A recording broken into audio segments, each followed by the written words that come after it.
The shells along the shoreline glowed soft blue as the twin moons rose over the crystalline forests of Velani Prime. Young Kira loved this hour, when the ocean sang its evening song and the world felt infinite and safe. She was 12 cycles old, small even for her species, with 4 delicate arms and eyes like pools of liquid shadow. Her grandmother Savi often scolded her for wandering so far from the settlement, but Kira could not resist the beauty of the phosphorescent tide. Tonight, something different caught her attention. A streak of fire tore across the purple sky, too slow for a meteor, too fast for a ship under control. It screamed as it fell, trailing smoke and burning fragments, before crashing into the shallow waters beyond the reef. Kira ran. By the time the fishing boats reached the wreckage, the strange vessel had mostly sunk. Only twisted metal remained above the glowing waves.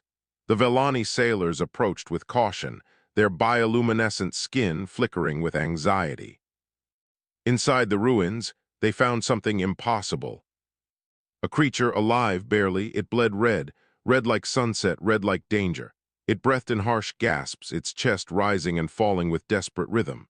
2 arms, 2 legs, flat face, small eyes, a Terran, a human. The sailors recoiled. Everyone knew the stories. Humans came from a death world called Earth, a planet of crushing gravity and poisonous oxygen. They were predators evolved to hunt and kill. Their bodies were dense with muscle, their bones nearly unbreakable, their endurance legendary.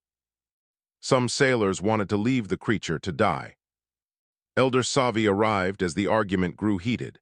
She was 300 cycles old, her translucent form bent with age but her mind sharp as coral glass. She pushed through the crowd and looked down at the dying human. The creature's eyes opened. Brown eyes warmed despite the pain. They found Savi's face and held there, pleading without words. "Bring her to the healing pools," Savi commanded. "Elder, this is madness," one sailor protested. "It could kill us all when it wakes." Savi quoted the old proverb, "Life answers to life. Kindness costs nothing until it costs everything. Today it costs only courage. Bring her." They brought her. The human's name, they learned later, was Rena Vasquez, a cartographer for something called the Terran Exploratory Corps. Her ship had suffered engine failure in uncharted space. She had drifted. For weeks before crashing here, Velani medicine was not designed for human biology. Their blood substitutes were incompatible. Their healing frequencies caused her pain instead of relief. For 9 days, Rena hovered between life and death while the healers improvised desperately. Kira stayed by her side. She did not know why, perhaps curiosity, perhaps something deeper. She brought fresh water and hummed old songs and held the stranger's heavy hand when the fevers came. The human's skin was so warm, almost burning, but Kira did not let go. On the 10th day, Rena opened her eyes and spoke. Her translator was broken, so the words meant nothing, but her tone was gentle, and when she saw Kira, she smiled. It was a strange expression, showing teeth like a predator, but somehow it felt safe. Over the following weeks, they learned to communicate. Drawings at first, then gestures, then broken phrases as Kira taught Rena simple Velani words.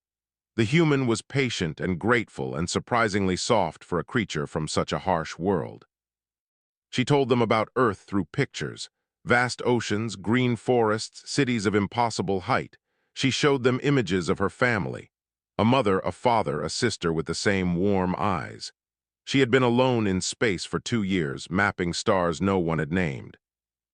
When her emergency beacon was finally repaired, Rena stood before Elder Savi in the Great Hall. "I owe you my life," she said, her Velani clumsy but clear. "My people do not forget such things. We remember always." Savi smiled with ancient patience. "You owe us nothing, child. We did what was right." "Then let me give you something anyway." Rena pressed a small device into Savi's hands. "A frequency, direct to Terran space. If you ever need help, any help for any reason, send a signal. Say my name, my people will come." "You cannot promise for all your people," Savi said gently. Rena's eyes hardened with something fierce. Yes, I can. That is what it means to be human. We remember our debts. We honor our promises. Send the signal and we will come. Every ship that hears it. I swear this on my blood. 3 months later, a Terran rescue shuttle arrived. Rena embraced Kira for a long moment before boarding. She pressed a folded paper into the young Velani's hands, a drawing of a blue-green planet circled by tiny ships. Beneath it, in careful letters, "We remember." Then she was gone. Years passed, Kira grew. Elder Savi grew older still. The galaxy changed around them, empires rising and falling like tides. But tides' rest remained peaceful, forgotten, a small light in vast darkness. Kira kept the drawing in a box beside her bed. Sometimes, late at night, she would unfold it and trace the words with her fingertips. She wondered if the human remembered. She wondered if the promise was real. She would learn the answer 47 years later, when the darkness came and the only hope left was a frequency given by a dying stranger who had washed up on their shore. But that is a story for another time. The memorial stone stood alone on the hillside, overlooking the phosphorescent ocean where everything had begun. Elder Kira placed fresh flowers at its base and whispered words meant only for the dead. "I miss you, grandmother." Savi had passed 12 cycles ago peacefully in her sleep. Her final words to Kira still echoed. Remember the Deathworlder, remember her eyes when she made her promise. That was not politeness, that was something older. Kira was 59 cycles now, leader of Tide's Rest, mother and grandmother herself. The drawing Rena had given her still rested in its box, older and more fragile with each passing year. A young aide came running up the hill, her bioluminescent skin flashing with alarm. "Elder Kira, the High Council summons you. It is urgent." The council chamber was in chaos. Representatives from every settlement argued and shouted, their voices overlapping in waves of fear. On the central display, sensor data painted a picture of approaching doom. The Hollow Swarm. Kira had heard the stories, everyone had.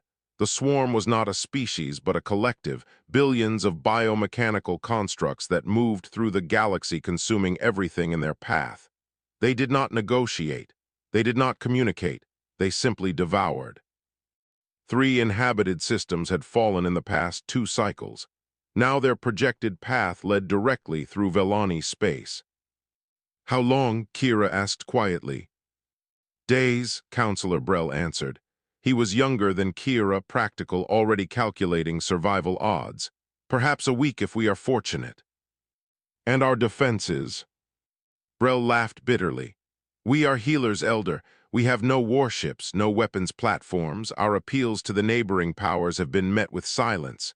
The strong species are pulling back to protect their own borders. We are alone." The debate continued for hours.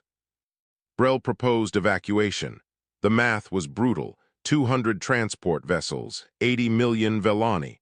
At maximum capacity, they could save perhaps 400,000, less than 1% of their population. "Who chooses who lives?" one counselor demanded. "Who decides which children board and which children burn?" No one had an answer. Kira sat silent through it all, lost in memory. She saw a burning ship falling from the sky, a dying stranger pulled from the waves, a promise made in halting words. "Any signal, any channel, we will come." When she finally spoke, the chamber fell quiet. "There is another option." She told them about Rena Vasquez, about the rescue 47 years ago, about the frequency and the promise and the fierce certainty in the human's eyes. Counselor Brell shook his head. "You want us to place our survival in the hands of a species we barely know, based on the word of one woman nearly 5 decades ago. Elder, with respect, this is fantasy." "Perhaps," Kira admitted. "But what alternative do we have? We cannot fight, we cannot run, we can only hope, and I believe her. I looked into her eyes when she made that promise, and I believe her." The council voted. It was close, but Kira prevailed. That night, the communication arrays of Velani Prime broadcast on every frequency, every band, every channel they could reach. The message was simple. This is the Velani homeworld. 47 cycles ago, we saved a human life. Her name was Rena Vasquez. She made us a promise. We are calling in that promise now. The hollow swarm approaches. We have no defenses. Please, if any human hears this, help us. The signal went out into the darkness. Hours passed, then days. Brel began evacuation procedures, selecting the chosen few who would survive. Families were torn apart by lottery. The screaming could be heard from the spaceports. Kira sat alone by the communication array, watching the stars through the observation dome. The swarm's advance scouts had been detected near the outer moons. Time was running out. She thought about Savi, about faith and foolishness, about a young girl holding a stranger's burning hand through fever dreams. Had it all been for nothing? On the third day, as the first swarm vessels entered weapons range of the outer colonies, something changed. The sensor technician straightened suddenly. "Elder, I am detecting movement." The swarm. No. From the opposite direction, multiple contacts, dozens, no hundreds. Kira's heart stopped. The communication array crackled to life. A human voice, clear and strong, cut through the static. "Velani homeworld, this is the Terran Confederation fleet. We received your signal. Admiral Rena Vasquez sends her regards. She says to tell you she always keeps her promises. Hold the line. We are coming." Kira wept. Outside, the stars began to fill with ships. 247 ships hung in orbit above Velani Prime.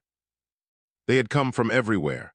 Warships and cargo vessels and private yachts armed with whatever weapons their owners could bolt on. Military cruisers that had abandoned patrol routes. Merchant marines that had dumped their cargo to make room for ammunition. Even a hospital ship, its medical staff preparing for casualties. The Velani watched in disbelief. They had hoped for help. They had not expected an armada.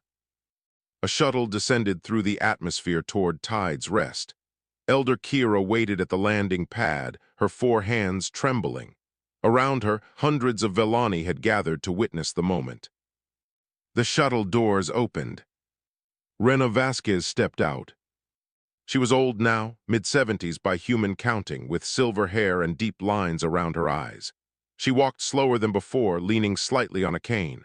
But those eyes, Kira recognized those eyes immediately, warm and brown and fierce. For a long moment, neither spoke. Then Rena held up a piece of paper, yellowed with age, carefully preserved. A drawing of a blue-green planet circled by tiny ships, the words beneath still legible. "We remember." "You kept it," Kira whispered. "I kept everything," Rena said. "The drawing, the crystal your grandmother gave me, the memory of a child who held my hand when I was dying." She smiled that strange human smile. "Did you really think I would forget?" They embraced, human and Velani, 2 old women who had once been a dying stranger and a curious child. Around them, the crowd stood silent, witnessing something sacred. Later in Kira's home, Rena explained what had happened. "Your signal was broadcast on open channels. It reached civilian frequencies, merchant bands, private networks across human space. Within hours, everyone knew. The story spread faster than any official communication could." "But how did so many come?" Kira asked. "We only saved 1 life." Rena laughed softly. "That is not how humans think. You saved one of us. To my people, that creates a debt that can never fully be repaid. Ship captains abandoned their cargo. Officers requested emergency reassignment. Veterans came out of retirement. They all wanted to be here. For 1 life. For 1 act of kindness. That is worth more to us than you understand." A holographic conference connected the fleet captains. Rena asked the question directly. The hollow swarm outnumbered them badly. Casualties would be severe. Anyone who wished to leave could do so without judgment. No one left. A young captain named Diego Reyes spoke for many. "My grandmother told me this story when I was 7 years old. She said if the Velani ever called, a real human would answer. I did not travel 3 sectors to go home empty-handed." The fleet began arranging into defensive formations. Terran Marines deployed to protect critical infrastructure. Engineers worked alongside Velani technicians to reinforce shelters. The peaceful world transformed into a fortress. That evening, Kira took Rena to Savi's memorial stone. The admiral knelt slowly, joints protesting, and placed a small medal at the base of the stone, a Terran military honor earned decades ago. She took a chance on something she did not understand, Rena said quietly. She could have let me die, it would have been easier, safer. Instead, she chose kindness. She always said you were different, Kira replied. That there was something in your eyes when you made your promise, something that frightened her and gave her hope in equal measure. Fear and hope, yes, that sounds about right. Rena stood slowly. That is what it means to be human, I think. We are always afraid, we hope anyway. The swarm entered weapons range at dawn. Across the fleet, weapon systems powered up, shields activated, pilots ran to their fighters. Admiral Vasquez took her place on the bridge of her flagship, the Tide's Memory, named for the settlement that had saved her life so long ago. Around her, officers prepared for battle. She opened a channel to all ships. This is Admiral Vasquez. 47 years ago, these people pulled me from the wreckage of my ship. They owed me nothing. They gave me everything. They nursed me back to health when they could have left me to die. They showed me kindness when they had every reason to fear me. She paused, looking at the tactical display. The swarm approached like a living shadow. Today we repay that debt, not because we have to, because we choose to, because that is who we are. For the Velani, for Elder Savi who believed in a stranger, for every act of kindness that ever mattered, all ships engage. The fleet surged forward. The battle for Velani Prime had begun. The hollow swarm emerged from the darkness like a tide of metal and hunger. Millions of constructs filled the void, fighter-sized drones, massive harvester vessels, and things that defied easy classification. They moved with horrible synchronization, a single mind controlling countless bodies. The Terran fleet was outnumbered 10-1. It did not matter. The first exchange of fire lit up the void with brilliant violence. Terran weapons carved through swarm formations. Swarm return fire found hulls and shields. Ships began to die on both sides. The destroyer Resolute was the first to fall. Then the frigate Dawn Chorus. Then a dozen more, real ships, real crews, real deaths. The cost of the promise began to accumulate. But something strange happened. Other species, when facing overwhelming odds, would retreat. They would calculate, reposition, seek advantage. The Terran fleet did none of these things. Instead, they pushed forward. Admiral Vasquez ordered aggressive maneuvers, close the distance, engage at point-blank range, turn the battle into a brawl. The swarm's harvester vessels were designed to chase fleeing prey. They were not prepared for prey that attacked. On the surface of Velani Prime, Elder Kira listened to battle communications in a command bunker. She heard ships reporting critical damage, heard captains giving final orders, heard the screams of the dying and the defiance of the living. A Terran Marine stationed nearby noticed her distress. They knew what they signed up for, Elder, he said. Every one of them chose to be here. That is not a burden you carry. It is a gift they gave. Kira did not know how to respond. In orbit, the battle reached its crisis point. The swarm adapted. Its tactical algorithms learned. It began focusing fire on command vessels, trying to cut off the fleet's coordination. The Tide's Memory took a devastating hit. Shields failed. Hull breaches opened across 3 decks. Captain Diego Reyes, aboard the heavy cruiser Unyielding, saw the flagship in danger. Against direct orders, he positioned his ship between Vasquez and the incoming fire. The Unyielding absorbed the punishment. For 7 minutes, swarm weapons tore into the cruiser while Reyes held position. Half his crew died at their stations. Explosions rippled through deck after deck. But the Tide's Memory survived. Admiral Vasquez survived. Reyes survived barely, pulled from the wreckage by damage control teams. Elsewhere, Lieutenant Yuki Tanaka led a fighter squadron to plug a gap in the defensive line. Swarm vessels were breaking through, heading for the planet. Tanaka's squadron was outnumbered 20-1. Her final transmission was calm. "Grandmother always said real humans do not run. Guess I will prove her right." The squadron held the gap for 15 minutes, long enough for ground defenses to activate, long enough to save millions of lives. 3 pilots survived out of 12. Tanaka was not among them. The turning point came 6 hours into the battle. The Terran fleet had taken catastrophic losses, 94 ships destroyed or disabled, nearly 13,000 dead, but the swarm had suffered worse. Human aggression, human stubbornness, human refusal to calculate odds, these things broke the swarm's models. For the first time in recorded history, the hollow swarm hesitated. Admiral Vasquez sensed the moment. She ordered all remaining ships to concentrate fire on the swarm's central command structure, a massive construct at the heart of the formation. The attack required ships to fly directly into the densest concentration of enemy fire. 63 vessels volunteered. 19 returned. But the command structure died.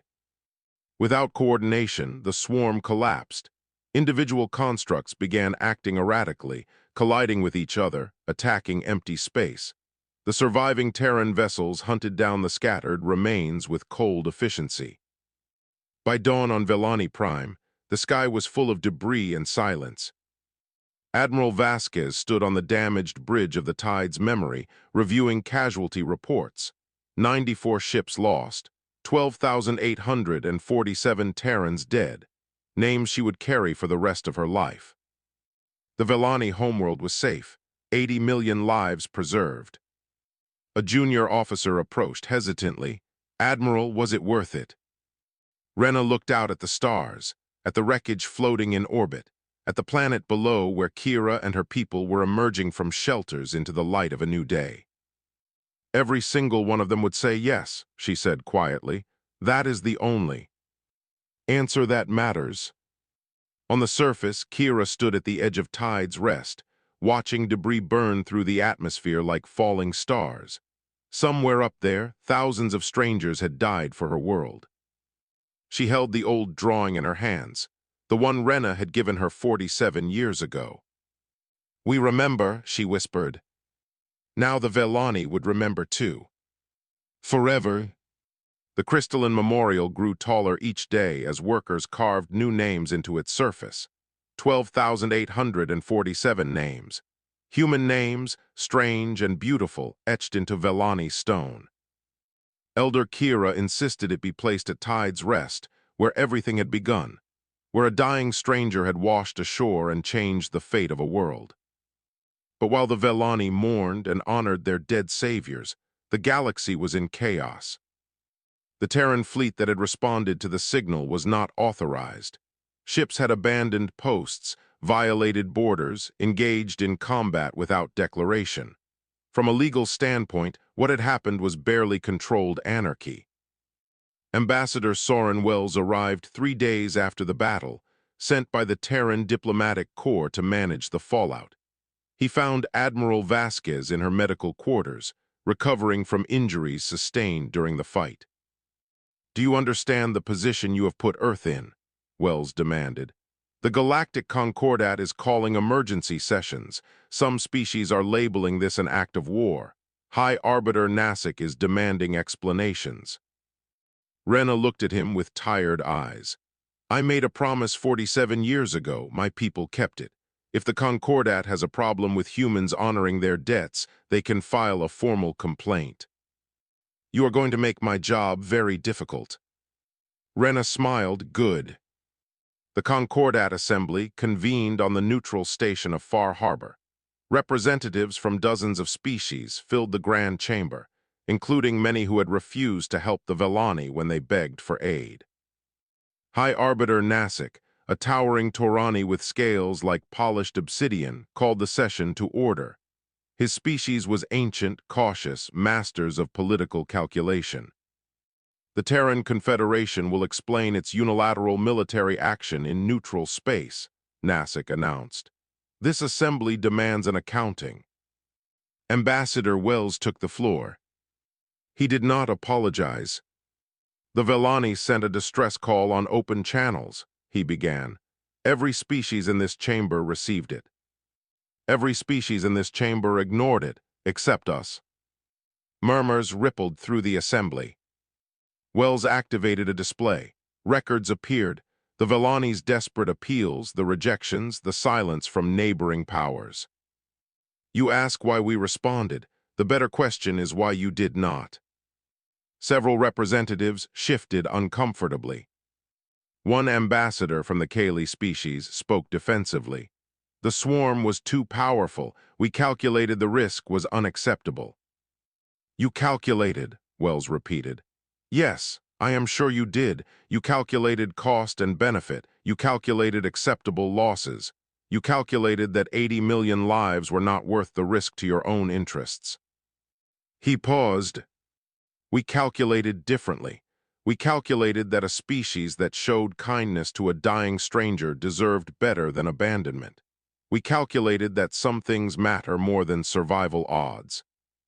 Silence. High Arbiter Nasik leaned forward.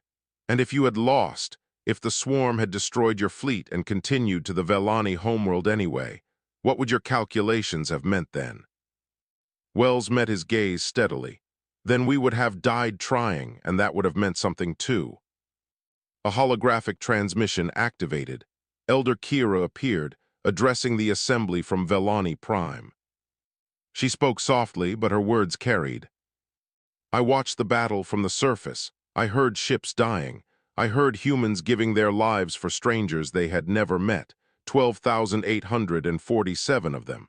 They did not ask what they would gain. They asked what we needed. She paused. I have been told this is unusual among the stars, that most species calculate before they commit.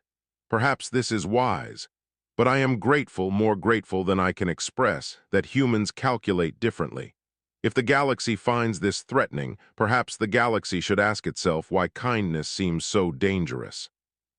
The assembly had no response. In the end, the Concordat issued no formal condemnation. There were quiet apologies from some species, nervous overtures from others. Several governments opened new diplomatic channels with the Terran Confederation. The balance of power shifted, subtly but permanently. That evening, Wells found Rena at the memorial on Velani Prime. She stood alone among the names, her hand resting on the stone. What you did was reckless, Wells said. Unauthorized, politically catastrophic. Rena did not turn. It was also the most human thing I have seen in 30 years of diplomacy. Wells paused. Thank you. Rena traced a name with her fingertips. Lieutenant Yuki Tanaka. Do not thank me, thank them. Across human space, the story spread. Parents told children about the Velani who saved a drowning human, about the admiral who remembered, about the fleet that answered.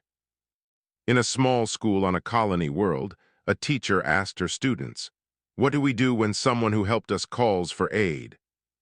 The children answered together, we go.